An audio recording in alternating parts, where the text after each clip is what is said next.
मैं आप सबको उभारूंगा कि आप मेरे साथ आज की इस स्टडी में जुड़ें और इस वीडियो के लिंक को ज़्यादा से ज़्यादा शेयर करें ताकि लोगों तक ये मालूमात हम पहुंचा सकें और जो लोग गलतफहमी के शिकार होते हैं उन तक सही मालूमात भी पहुंच सकें इंशाल्लाह। आइए आज का हम पहला सवाल लेते हैं और जो पहला सवाल मैं आज ले रहा हूं वो कुत्ते के मुतालिक है। जी हाँ, कुत्ते के मुतालिक आपने सही सुना। आइए हम कुत्ते के ताल्लुक से देखते हैं कि क्या कहा जा रहा है। ये एक इंसान के सबसे वफादार कहे जाने वाले दोस्त डॉग यानी कुत्ते को अपने घर में नहीं पाल सकता है, अपना पालतू नहीं रख सकता है। फिर से प्ले करता हूं, बीच में मुझे एक साउंड थोड़ा सा क्या एक मुस्लिम परिवार इंसान के सबसे वफादार कहे जाने वाले दोस्त डॉग यानी कुत्ते को अपने घर में नहीं पाल सकता है, अपना पालतू नहीं रख सकता है? सवाल अपनी सबसे सुन लिया कि जो इंसान के सबसे वफादार दोस्त कहा जा रहा है कुत्ते के मुताबिक कि क्या कुत्ते को घर में नहीं पाल सकते हैं, उसे घर में नहीं रख सकते हैं, ये सवाल है। और कुत्ते के मुताबिक अगर आप देखोगे तो बहुत लोग अलग अलग तरह के सवालात पूछते हैं कि कुत्ते को रखना क्यों इस्लाम में मना है, हाँ, और क्यों कुत्ता नहीं रखा जा सकता। और कुत्ते के मुताबिक चंद और चीजें हैं कि क्या कुत्ते को कत्ल कर देने नबी सल्लल्लाहु अलैहि वसल्लम ने कहा था। बाज लोग ये सवाल उठाते हैं, उसकी भी बहुत सारी वीडियो क्लिप्स वगैरह अवेलेबल है कि नबी सल्लल्लाहु अलैहि वसल्लम ने कहा था कि कुत्तों का कत्ल कर दो और कुत्ते को घर में नहीं रख सकते, और अगर घर में कुत्ता हुआ तो इतना सवाब आमाल में से कम हो जाएगा, फरिश्ते घर में नहीं आएंगे। आइए हम इस सवाल का जवाब देखते हैं। सबसे पहले हम ये देखते हैं कि इस्लाम ने सारे जिंदा क्रीचर्स, लिविंग क्रीचर्स, जीवित प्राणियों के साथ अच्छा सलूक करने सिखाया। आपको ऐसी कई हदीसें मिलेगी, जैसे एक हदीस आपके सामने है, सही बुखारी की हदीस है कि एक आदमी रास्ते पर चल रहा था, बहुत प्यासा हुआ, उसने कुएं को देखा, कुएं में वो नीचे उतरा, पानी पिया, बाहर निकला, और बाहर निकला तो उसने देखा कि कुत्ता बहुत ही शदीद प्यास की वजह से, एकदम बहुत ही एक्सेसिव प्यास की वजह से वो जैसे कि मट्टी को चाट रहा है और सांस ले रहा है। तो वो आदमी ने अपने आप से कहा कि ये कुत्ता भी उसी चीज से गुजर रहा है, उसी प्यास से गुजर रहा है जिससे मैं गुजरा। तो वो कुएं में फिर से नीचे उतरा, उसने अपने जूते को पानी से भरा, और जाहिर सी बात है हाथ पकड़ करके बाहर निकलना होता है, तो कैसे वो जूते को पकड़े, तो वो अपने मुंह से उसने पकड़ा उस अपने जूते को, ताकि जिसके अंदर पानी भरा हुआ था, और वो बाहर निकला, तक काफी तकलीफ से भरा उसने, और भर करके उसने बाहर आके उस कुत्ते को पानी पिलाया, और अल्लाह ताला ने उसे उस नेकी का बदला फशकरल्लाहु लहू फगफर लहू, अल्लाह ताला ने उसे बदला दिया और अल्लाह ताला ने उसे माफ कर दिया। और साहबा ने जब ये सुना तो नबी सल्लल्लाहु अलैहि वसल्लम से पूछा, या रसूलुल्लाह, ए अल्लाह के रसूल, व इन्ना लना फिल बहाइमी अजरन, क्या हमारे लिए जानवरों की खिदमत में भी अजर है, सवाब है? तो उनकी तालीम सुनिए। नबी सल्लल्लाहु अलैहि वसल्लम ने फरमाया, फी कुल्ली दाती कबिदिन रतबतिन अजर, हर वो शख्स जिसके अंदर जो लिविंग क्रीचर हो, जिसके अंदर जैसे जान हो, जिसके अंदर जो लिविंग गीलापन हो, जो लिविंग क्रीचर्स होते हैं, उन सबकी खिदमत में अजर है।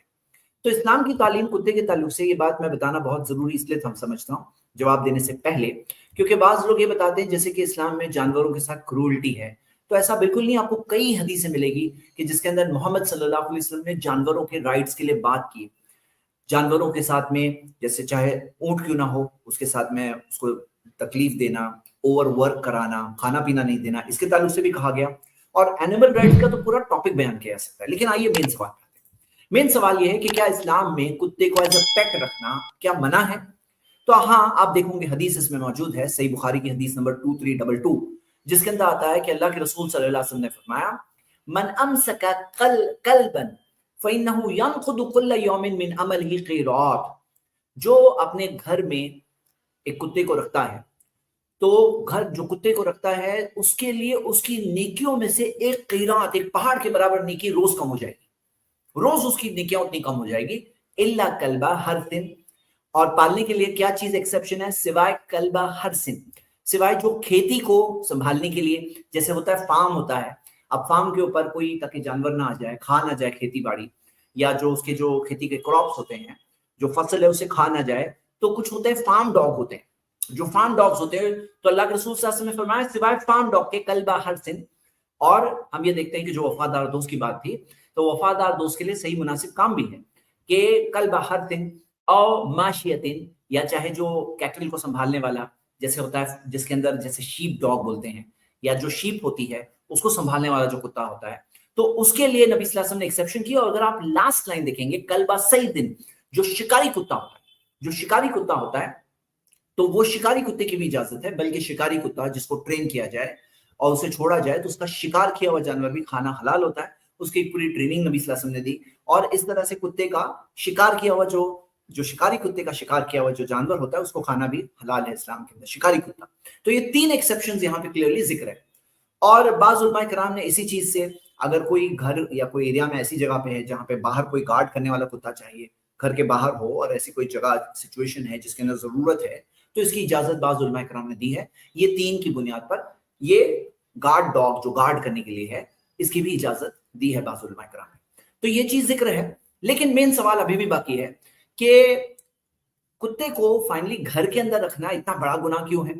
तो मैं आप सबको एक बात बताऊं कि हमारा ये मानना है कि हम सब इंसानों की नॉलेज इनकम्प्लीट है।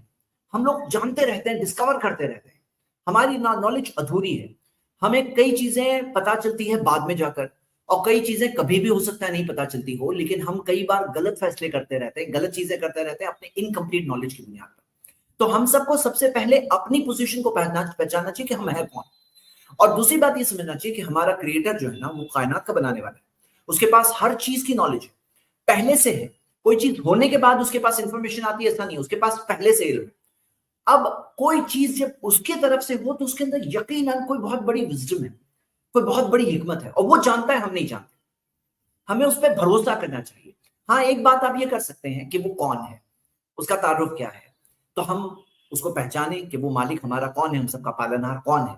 हम ये पहचाने उसके बारे में कि उसने जो सच्चे पैगंबर को भेजा उसकी क्या निशानियां हैं, और मोहम्मद सल्लल्लाहु अलैहि वसल्लम अल्लाह के सच्चे रसूल हैं, इसकी कई सारी निशानियां हैं, क्लियर कट प्रूफ्स है। कुरान अल्लाह की किताब है, ये क्लियर कट कोई भी देख सकता है। अगर आप चाहें तो मेरी एक सीरीज है व्हाई इस्लाम 100 रीजंस, जो मैं ले रहा हूं अल्हम्दुलिल्लाह, कल उसकी आखिरी एपिसोड होगी। 90 रीजंस बता चुका हूं, 100 इंशाल्लाह कल कंप्लीट हो जाएंगे, आप देख सकते हो। तो 100 रीजंस तो मैंने दिया है, और वो भी मेरे सिलेक्टेड, ऐसे बहुत सारे रीजंस हैं। तो कोई इंसान अगर ये समझ जाए कि मेरे क्रिएटर की तरफ से किताब है, अब फिर आपको नहीं समझ में आता है कि ऐसा क्यों कहा गया कि कुत्ते को मत रखना घर में, नहीं तो इतना बड़ा नुकसान है, इतना इतनी बड़ी सजा है कि तुम्हारी नेकियों में से एक पहाड़ के बराबर नेकी रोज चली जाएगी। अब किसी को नहीं समझ में आ रहा है, तो हम उसे कहते हैं ट्रस्ट करो भाई, तुमने अपने देख लिया ना कि तुम्हारे क्रिएटर की तरफ से है, भले ही तुम्हें नहीं समझ में आता है, थोड़ा सा समझो इस बात को कि वो क्रिएटर है तुम्हारा, वो जानता है, तुम नहीं जानते। अल्लाह यालमु मन खलक, क्या जिसने बनाया वो नहीं जानेगा? आप खुद सोचो, क्या जिसने हमें बनाया क्या वो नहीं जानेगा? क्या आप उस पर ट्रस्ट नहीं कर सकते हो? क्या अपनी अकल पे इतना ज्यादा भरोसा है? तो आइए आज इस टॉपिक को हम एनालाइज करते हैं। कुछ निशानियां वाजे है जो कोई भी देखकर समझ सकता है, लेकिन मैं ये चीज की बुनियाद इस चीज पे रखना चाहता हूं कि ईमान और फेथ अगर किसी के पास आ गया, फिर उसको ये सवाल का जवाब नहीं भी समझ में आता, तो उसको भरोसा आना चाहिए अपने क्रिएटर के ऊपर। हाँ जी, तो आइए हम देखते हैं इस बारे में फर्दर चीजें। जो कुत्ते की जो सलाइवा है, लुआब, जो कुत्ते की जो सलाइवा है वो इम्प्योरिटी है, और मोहम्मद सल्लल्लाहु अलैहि वसल्लम ने फरमाया कि तुहुरु इनाई अहदिकुम, कि तुम में से किसी का बर्तन, हाँ, इदा वलगा फीहिल कल्बु, कि अगर उसके अंदर कुत्ता उसे चाट ले, हाँ, यगसिलहु सबअ मर्रात, उसे चाहिए कि 7 बार उस बर्तन को धोए, उलाहुन्ना बितुराब, उनमें से पहली बार मिट्टी से धोए। तो एक हदीस में आया कि पहली बार, एक हदीस में आया आखिरी बार, लेकिन मिट्टी से धोए, मिट्टी से, और फिर उसके बाद उसको 7 बार धोए, और एक में आया 7 बार धोए, आखिरी बार मिट्टी से धोए। दोनों चीजों की हदीस हमें मिलती है। तो हम ये देखते हैं कि ये 7 टाइम्स वॉश करने कहा गया, इतना ज्यादा सीरियस मामला है। और हम लोग ये देखते हैं कि जो लोग कुत्ते रखते हैं घर में, तो जो कुत्तों को किस तरह से वो लोग अपने साथ रखते हैं, कितना कुत्ता उनको लिक करता है, उनको चाटता है, उनके हाथों को, हाँ, यहां तक आगे बाज लोग किस करते हैं कुत्ते को, हाँ, कुत्ते को किस करते हैं। तो ये चीज के बारे में अब ये सवाल आ रहा है, यहां तो इतनी स्ट्रिक्ट बात कही गई है, फिर क्या है मामला, आइए देखते हैं।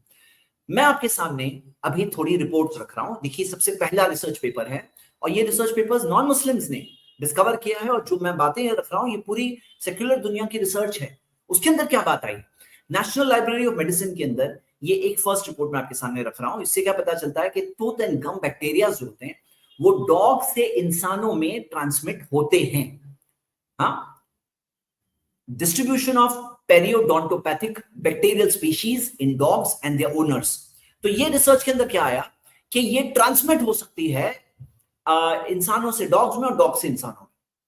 तो ये जो मान लो कि जो बैक्टीरिया होते हैं मुंह में, वो आगे यहां से वहां जाते हैं, ये बात पहले पता चली। ऐसा नहीं होता है कि उनके यहां नहीं आ सकते हैं, ऐसा नहीं होता है, ये बात पहले देखिए।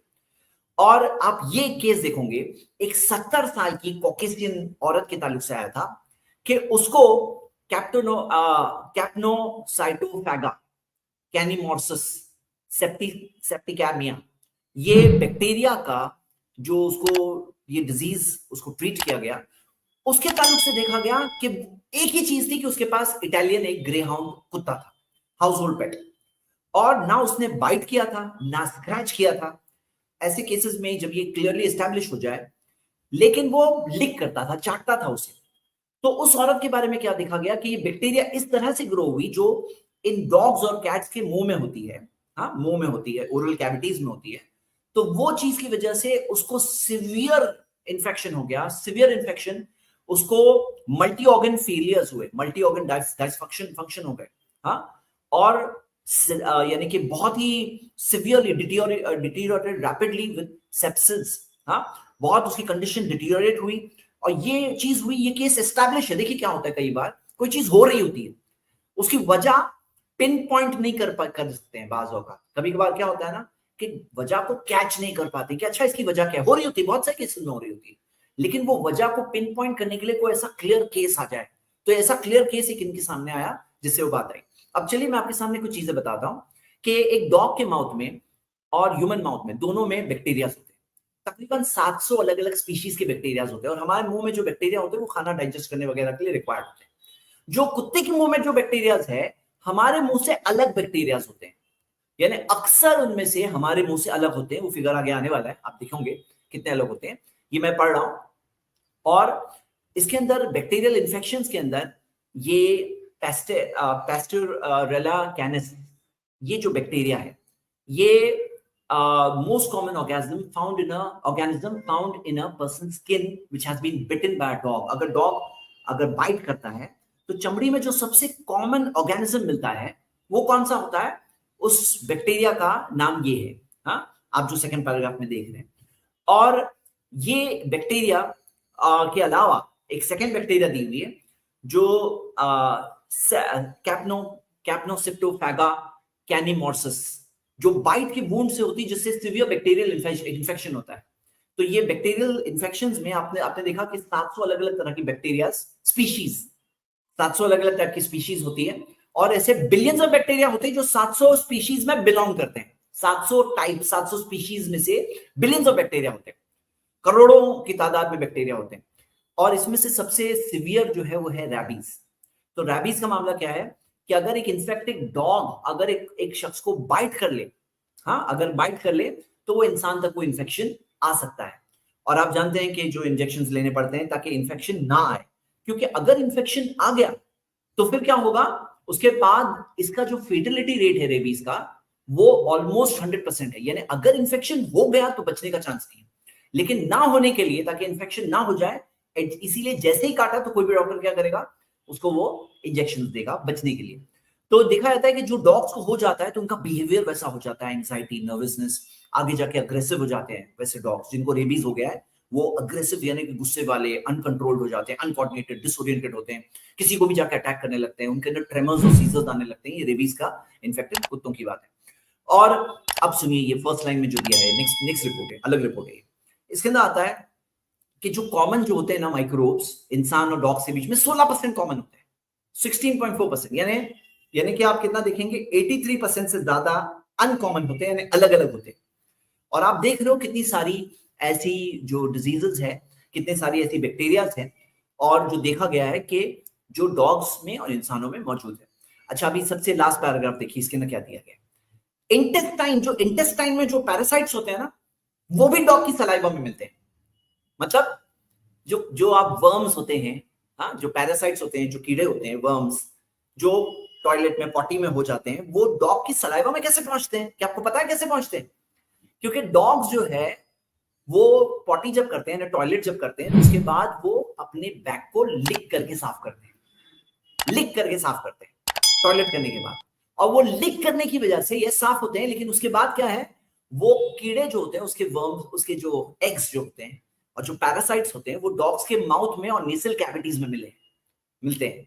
तो आप देखोगे ये प्रॉब्लम भी है। वो डॉग जो बोलते हैं अरे कितना क्यूट है और आके लिक कर रहा है, वो क्या है, वो उसी डॉग के बारे में आपको ये बात भी जानना चाहिए कि उसके माउथ में, उसके नेसल कैविटीज के अंदर सारे इतने सारे बैक्टीरिया के स्पीशीज के अलावा उसके अंदर ये पैरासाइट्स भी मौजूद होते हैं। हाँ, पैरासाइट्स भी मौजूद होते हैं। और मैं आपको ये कुछ केसेस बताऊंगा, जैसे ये एक पर्सन के बारे में, ये केस के अंदर इसको इसके डॉग ने, ये पर्सन का हाथ काटने पड़े, पांव काटने पड़े और नोज काटने पड़े। क्यों? क्योंकि उसको इतना सीवियर इन्फेक्शन हो गया था डॉग की वजह से। और डॉग ने बाइट नहीं किया था, नो, ये डॉग बाइट का केस नहीं था, सिर्फ लिकिंग की वजह से। हाँ, ये आप देखिए, जो आप डॉक्टर स्टीवन कोल का स्टेटमेंट है, वो कहते हैं the type of bacterium Capnocytophaga is completely normal, canimorphosis is completely normal flora of a dog's mouth। ये डॉग के माउथ में बिल्कुल नॉर्मल है, उससे उस डॉग को डिजीज नहीं होती। However, in the wrong place at the wrong time in the wrong patient, it can lead to severe infections and very very rarely, मतलब ऐसा भी होता है कि वो सिर्फ लिक करने की वजह से ये बहुत ही सीवियर इन्फेक्शन होता है। और ये बैक्टीरिया 74% डॉग्स के अंदर पाया जाता है। सीडीसी, जो इंडियन अमेरिकन गवर्नमेंट की जो हेल्थ की सेंटर फॉर डिजीज कंट्रोल, उसकी वेबसाइट पर ये दिया हुआ है। आगे देखिए, एक वुमेन का केस आया जिसके अंदर उसके पांव एम्प्यूट किए गए, कट कर दिए गए, क्योंकि उसको डॉग ने लिक किया था। अब वो वुमेन के ताल्लुक से है कि उसको जो लिक किया था, जो चाटा था डॉग ने, तो स्क्रैच था उसके हाथ पर। वो स्क्रैच की वजह से उसके अंदर, बॉडी के अंदर वो लिक करने की वजह से वो बैक्टीरिया चली गई। जो डॉग ने लिक किया उसकी वजह से वो बैक्टीरिया अंदर चली गई और उसकी वजह से उसको सीवियर गैंग्रीन हो गई। सीवियर गैंग्रीन हो गई, उसके पांव को कट करना पड़ा। और वजह क्या थी? वो डॉग का लिक करना। और ये सब चीज साबित है, ये केसेस आइडेंटिफाई होकर सामने आए हैं, बहुत ज्यादा इस बारे में डिस्कशन हुआ है। अगर आप देखोगे कई सारी वेबसाइट्स ने ये केसेस को रिपोर्ट किया है और कई सारे लोगों ने, क्योंकि ये बिल्कुल एक्यूरेटली डिटेक्ट हो गया। अब आइए आगे हम देखते हैं। आप देखिए रेबीज के अंदर क्या कहा गया कि रेबीज के 99% केसेस के अंदर डोमेस्टिक डॉग्स होते हैं रिस्पॉन्सिबल। ये वर्ल्ड हेल्थ ऑर्गेनाइजेशन की वेबसाइट, पूरा लिंक दिया हुआ है, आप देख सकते हो कि रेबीज के अंदर 99% केस जो पालतू कुत्ते होते हैं वो होते हैं जिम्मेदार rabies transmission to human beings में।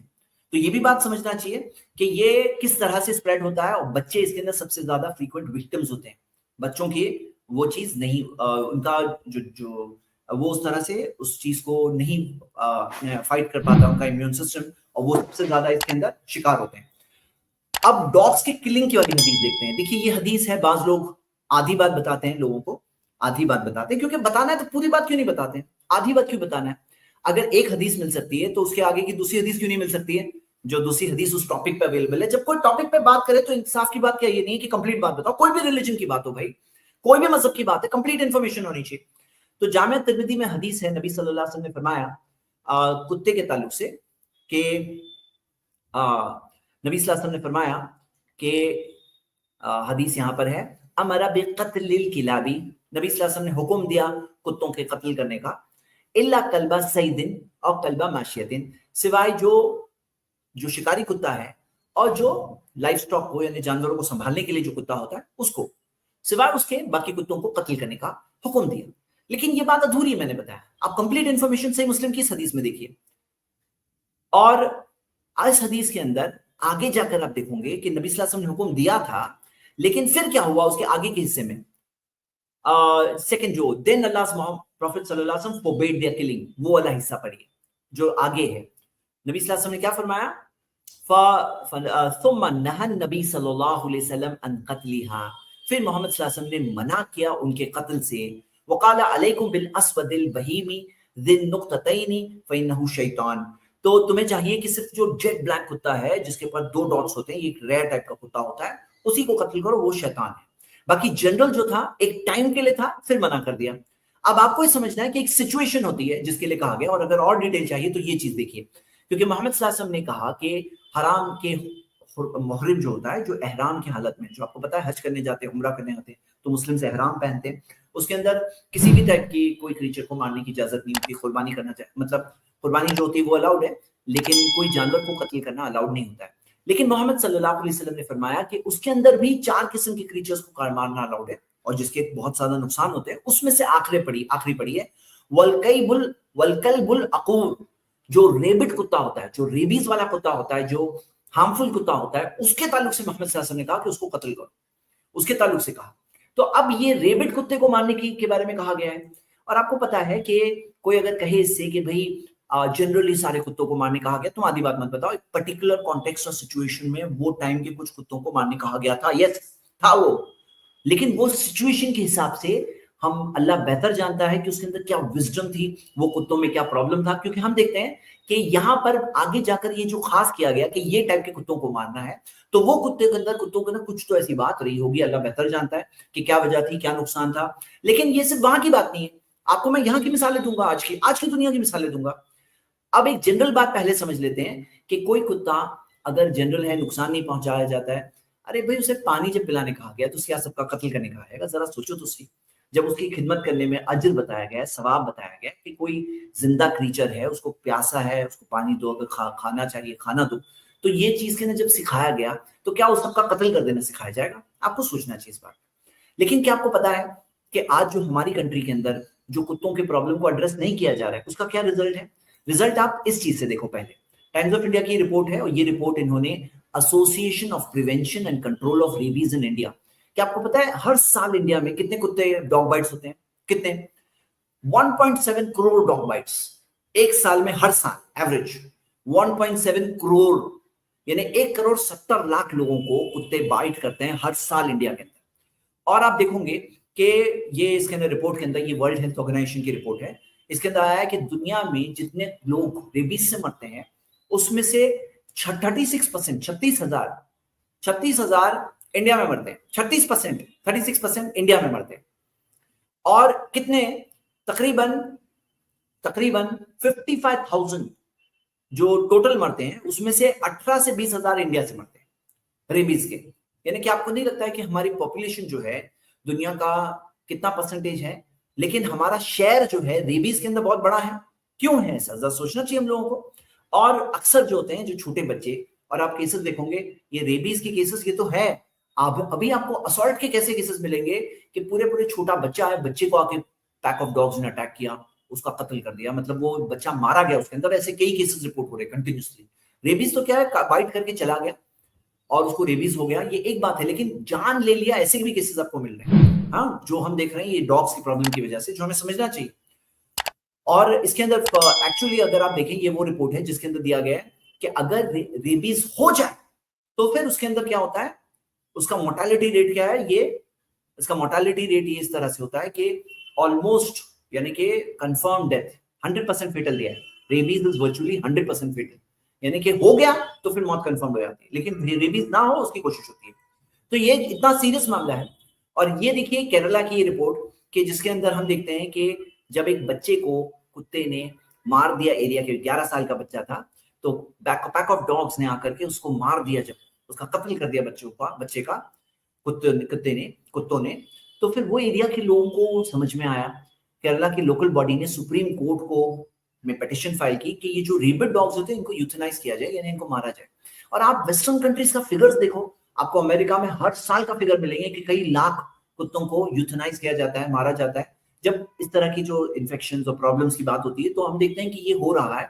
मैं नहीं कह रहा हूं कि वो सब कुछ हर जगह, बिकॉज बात चीजें जो होती है वो लोग रॉन्ग सोल्यूशन भी करते हैं, हम उसके अंदर साथ में नहीं है, लेकिन रेबिड जो डॉग्स होते हैं ये प्रॉब्लम सीरियस होता है। और ऐसे डॉग्स जो स्प्रेड कर रहे हैं वो चीज, उसको मारना इंसानों के लिए बेहतर है, रहमत है। इतने सारे लोग जब सफर हो रहे हैं, उनको तकलीफ हो रही है, तो हमें सोचना चाहिए ये चीज। चाइना की मिसाल देखिए, चाइना ने rabies campaign, anti rabies campaign में 5,000 डॉग्स को किल किया, सिर्फ एक सिटी के अंदर 5,000 डॉग्स को किल किया। क्या हुआ था? 5 डेथ हुई थी, पांच इंसानों की मौत हुई। उसके बाद में 5,000 डॉग्स को, एक सिटी को, जो रेबिड डॉग्स थे रेबीज को कंटेन करने के लिए, तो उनको कत्ल किया गया। तो हम देखते हैं कि ये एक मिसाल है हमारे सामने, एक मिसाल है। मैं नहीं कह रहा हूँ सब चीज हर जगह सही है, लेकिन ये भी एक चीज है हम सबके सामने। अब आइए फिर हम देखते हैं कि इस्लाम ने जब ये बात बताई कि रेबिड जो कुत्ते हैं उनको किल करना है, रेबिड कुत्तों को किल करना है, तो क्या गलत कहा? भाई इंसानों को तो बाद में जाके रिसर्च के जरिए पता चल रहा है, स्टडी के जरिए पता चल रहा है कि रेबीज कितनी खतरनाक डिजीज है, क्या प्रॉब्लम्स होते हैं, उसके फेटिलिटी रेट क्या है, ये सारी बातें बाद में हम लोगों को पता चल रही है। उसी तरह जब इस्लाम ने कहा कि कुत्ते को घर में मत रखो, वो रहेगा, लिक करेगा जगह जगह पे लिक करेगा, और बाज कुत्ते जो होते हैं उसके अंदर से उनकी जो सलाइवा, जो राल होती है वो टपकती रहती है, हाँ टपकती रहती है, तो वो चीज पूरे घर में स्प्रेड होगी। तो वो मना जब किया गया, और हम लोगों को बताया गया कि तुम्हें मना है, तुम्हारे लिए तुम्हारे गुनाह, तुम्हारी नेकियां एक पहाड़ के बराबर डेली कम होगी। हाँ, ये बात है कि हर किसी को इन्फेक्शन नहीं होगा, लेकिन जो होगा जिनको, उनके लिए तकलीफ है, एक अवॉइडेबल प्रॉब्लम है जिससे वो बच सकते थे। और ये तो हमें इतना पता चला है, और कितना कुछ है वो पता नहीं चला है, जो ग्रेजुअली पता चलेगा। ये सब रिसेंट रिपोर्ट्स है, जो रिपोर्ट्स हम देख रहे हैं, ये आने वाले पिछले 4-5 सालों में लोगों को पता चला है। ऐसे केसेस सामने आए जो पिन पॉइंट किया जा सका कि ये केस के अंदर ये कुत्ते की वजह से हुआ, तो जाके हम इतना लंबा डिस्कशन भी आज कर रहे हैं। नहीं तो हम ये कहते हैं कि ट्रस्ट योर क्रिएटर, अपने क्रिएटर पे ट्रस्ट रखो, देखो निशानियां देखो, कुरान वर्ड ऑफ गॉड है, मोहम्मद सल्लल्लाहु अलैहि वसल्लम अल्लाह के सच्चे मैसेंजर है, ट्रस्ट करो। हम इतना ही बोलकर इस बात को खत्म कर देते थे, लेकिन आज हमारे पास कुछ रिपोर्ट्स है, ये भी शुरुआत है मेरा मानना। आगे और भी कई सारी चीजें हैं, और कुछ रिपोर्ट्स के अंदर आया है किस तरह से जो कुत्ते के अंदर जो लुआब में जो बैक्टीरिया होते हैं, ऐसी ऐसी मेडिकल रिपोर्ट्स अवेलेबल हैं, जिसके अंदर आया है कि जब उसे मिट्टी के जरिए वॉश किया जाता है तो वो पूरी तरह से क्लेंज होती है, और एक ऐसी चीज है जिसको क्लेंस करने के लिए ज्यादा इंटेंस वॉशिंग रिक्वायर्ड है। तो ये सारी चीजें यहाँ पर है, हम ये देख रहे हैं, ये हम सबके सामने है। अब मैं आपके ऊपर डिसीजन छोड़ता हूं कि जो चीज को एतराज के तौर पर पेश किया गया, मुझे तो ऐसा लगता है ये एक ऐसी चीज है जो फिर से जिस मजहब को आप बुरा बताने की कोशिश कर रहे हैं, वो मजहब के हक्कानियत और सच्चाई के प्रूफ्स में से ये भी एक प्रूफ है, ये भी एक प्रूफ है। हाँ, जो कोई भी इंसान देख सकता है, समझ सकता है।